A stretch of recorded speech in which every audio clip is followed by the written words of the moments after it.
Whether you're looking for answers to specific life questions or simply hoping to become the best version of you possible, welcome to the Mental Breakdown and Psychreg podcast, where we offer insight, information, and strategies based upon research and years of practice as psychologists. So sit back, have a listen, and get connected with our hosts, Dr. Berney Wilkinson and Dr. Richard Marshall. We've talked about video games many times on the podcast, and today we're going to highlight a article written in, I don't even know how to pronounce this. It's calistech.com. Calistech. Caltech? It looks like Caltech. CA Caltech. I know. I didn't know what that meant. We should probably look it up someday. Well, it's a great article about kids' video game obsession, but suggesting that it's not really about the video games itself. Right. It's about their unmet psychological needs, and that's what we're going to talk about today. You know, and we keep sort of talking about this topic of cell phones, for example, cell phone addiction and that sort of thing. And it's really not as much about the devices as it is about some other things. If kids are playing video games excessively, the problem may not be the video game, okay? And I'm glad that this literature is beginning to appear, because I think that we've sort of been on the wrong track for a while, thinking that it was the device or the social media that was the problem, and that may not be the problem, and it may not. You can't do anything about these devices. They're there. Right. You know, I was listening to a woman playing a video game, on her cell phone the other day, and she was complaining about the ads popping up. I thought, well, that's what they're trying to do. I mean, it's not the game. The game is just there to keep you keep you available for the advertisers.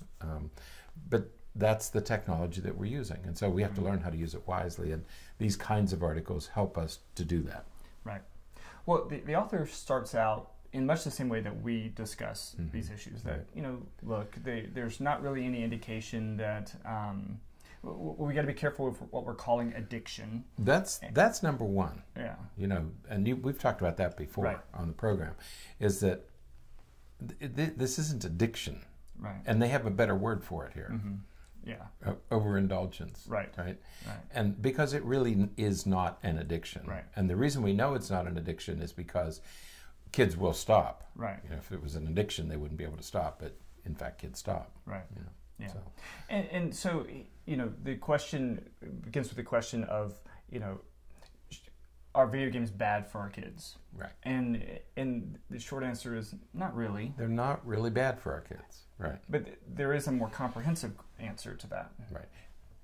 Anything done to excess is bad. Right. If you take too many vitamins, you get vitaminosis. Right. So too much of anything is bad for you. Right. The video game is not the problem. Yeah. So, but I like when the author shifts into the work by Drs. Deci and Dr. Ryan, because this is where we get into the three of the psychological needs that most people have, and how in fact video games are, for many kids, the one area, the one thing that they do that satisfies those needs. That's right. And the other thing they tell us, which I appreciate, is many parents are saying, well, instead of doing his homework, he's playing video games. Right. Well, you probably did your homework, right? Most of the time. Okay. I was about to ask, what did your mother complain about when you didn't do your homework? Why didn't you do your homework? Because I was outside. Because you're outside playing, right? Parents have always complained about why children don't do their homework. Okay, for my parents, it was they're outside playing. It's TV. It's listening to the radio. It's talking on the phone. Remember that when we had a landline and you had to talk, you had to stand near the device and talk. Parents complained that kids weren't doing their homework because of telephones or television or playing outside. So parents have always complained. Video games just happens to be the latest thing. Right. But you're right. The article points out, and I think rightly, that in order to flourish, kids need three things. I think children and adults need three things to flourish. And the problem is that video games provide those three things. Right. And they are? The first is competence. Feeling competent. The feeling of competence. And that is feeling as though you are gaining mastery, that you're making progress, that you're building some achievement. And we've talked about achievement a lot, that achievement is directly related to motivation. Right. When you feel as though you're getting better and doing well in something, you're going to be more motivated to continue doing that. So and video games are brilliantly designed to take you along in this very orderly sequence, very manageable sequence, that you will get good if you continue playing it. Yeah. It's designed to do that. Right. The second need is autonomy, the need for autonomy. And again, having some choice and being able to make decisions and having some control over what you're doing is really important. And of course, video games provide that as well. They provide that. You can be in your own little world and feeling like this is what I want to do, this is how I'm going to do it, and if you don't like it, you just shut it down and start over again. So it gives you that sense of control and autonomy. And the third is a strive for relatedness. Right. And again, video games do that because you're working in co-ops, you're working in groups, you're working for a common goal in most of these games. Right. And these two authors present three things, conditions that children need to flourish. But these three are really a condensation of 6 or 7 that many other writers have presented. For example, William Glasser has, I think, 5 or 6 needs. And these three are on his list. And he calls them needs. And interesting, one of the needs, William Glasser, a psychiatrist, so one of the needs that kids have is to have fun. And again, video games provide that. So we have to remember that video games provide the three things that adults and children need to flourish. Okay, so it's very hard to argue against that. And you remember the podcast we did several months ago about the department, I think it's at Stanford, or where they're developing these video games, and the idea is to make them as appealing as possible, or as some people say, as addicting as possible. And so these games are nicely designed to take advantage of these three things. Exactly. They do exactly that. Exactly. Now, the complication, of course, is that what we really want our kids to be interested in, school, doesn't meet any of those for many students. They refer to school as the antithesis of these three things. And it really is. It gives you none of these things. Okay.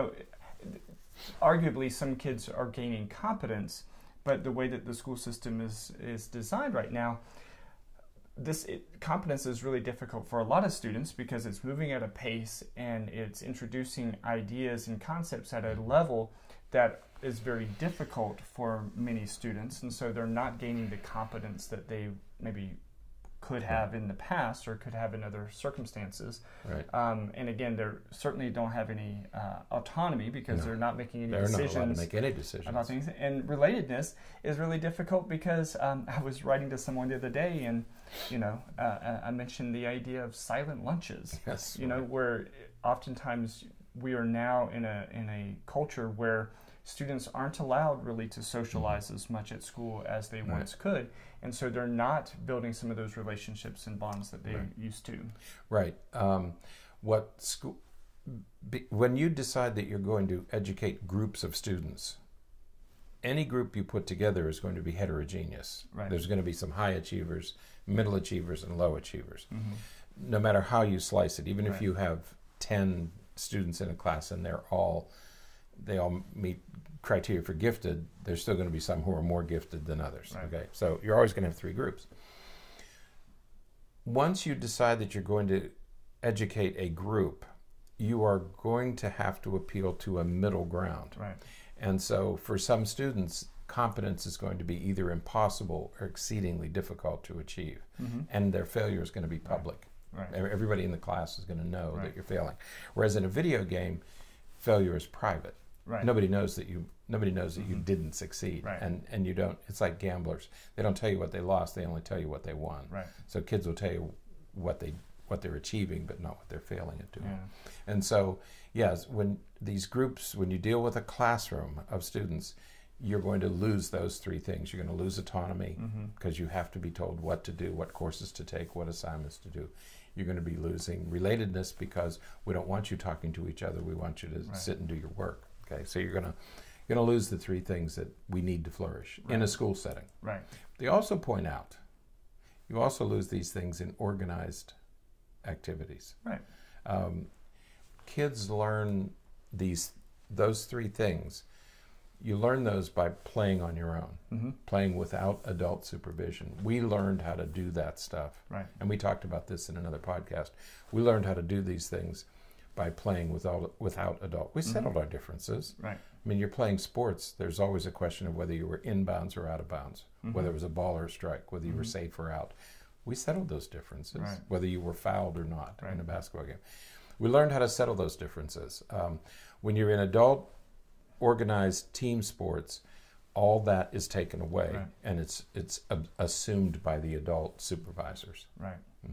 Yeah. So the challenge that most parents have to recognize is that video games, because of the relatively unstructured nature of it, because of the way they're designed, because of the way that kids interact with them, kids are having a variety of psychological needs met while they're engaging. That's and it's very similar to what we talked about, and this is perhaps where we have a bit of a bridge, very similar to what we talked about a month or so ago related to addiction. That addiction, there is an issue of connectedness associated with addiction, because for many adults who have various addictions, that behavior, whether it's a substance that they're using or something that they're doing, is meeting some psychological needs. Right. That's right.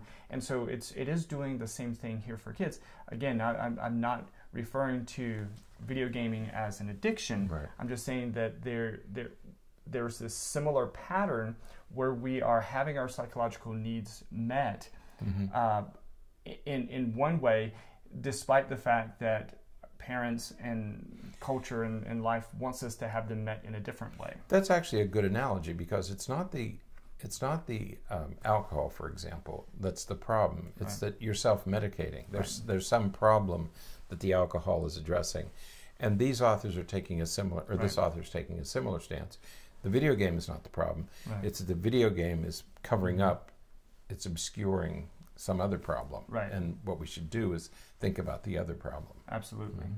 So as you are working with your child and you're looking at their video game play and you're pulling your hair out because they're playing too much, or you feel as though they're playing too much, take a look at some of these psychological needs and see what needs are being met by the video games, and see if there's other ways to meet them, whether that's gaining competence through some other activity, whether that's gaining some autonomy by being able to make some decisions about other areas of their life that they want to be able to make decisions in, or that relatedness, get them connected with other people in a way that's meaningful to them.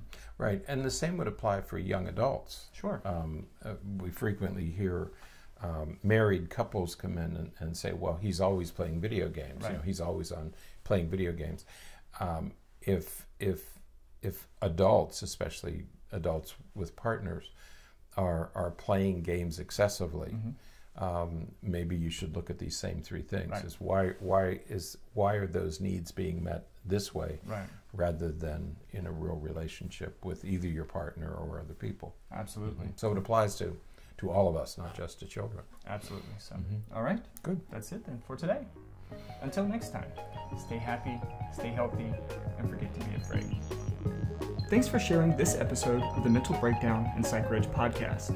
Be sure to check out the show notes for links to follow us on Twitter and subscribe to our YouTube channel, where you will find all of our previous podcasts and much more.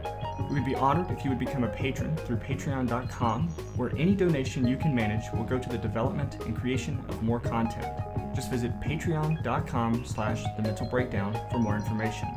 Thanks again for listening. Have an awesome day, and we look forward to being back in your feed tomorrow morning.